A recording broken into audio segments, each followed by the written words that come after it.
Hi, hello everyone. Mao din ni ang katong part 2 sa katong mag-utan lagi ko.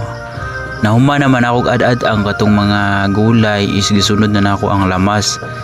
Is ad-ad na ko ana og kaan kanang ahos, sibuyas, siling espada, luya. Mao na nga akong pangad-ad para inigisal na ako diretso na pud siya ba.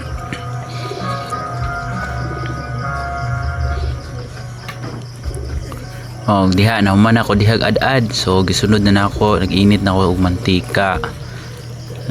Wala lang na ako ika ng video nga gawaan ko sa mantika, pero naa naman daan na mantika. Mao tong gilunod na ako ang sibuyas ug ang ahos ug luya para mo kaan siya mo golden brown. Is usap na ako itunod tong mga gulay nga akong gi ad-ad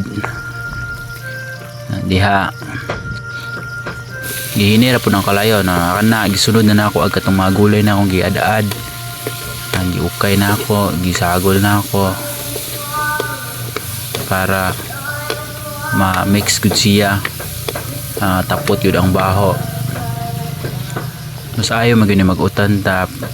Sige kada adlaw kay para pod healthy atong pagkaon ba, makahigop sa sabaw mao na. Sa diha is okay na kuha na siya, ni malamala na siya, akong ibutangan na siya tubig. Kanang tubig nga akong gisabaw is natimplado na nanaan na si asin o kanang magic sarap.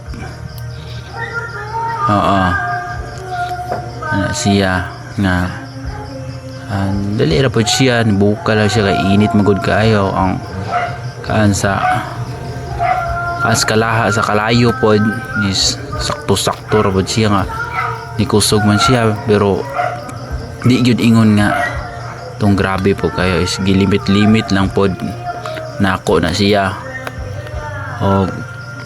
Diha as ako yung kaan diha is butangan ginan ako na siya piniritog isda itong gigama na akong fried bangos diha gitunod na ako para mas mulasa pa yun na siya.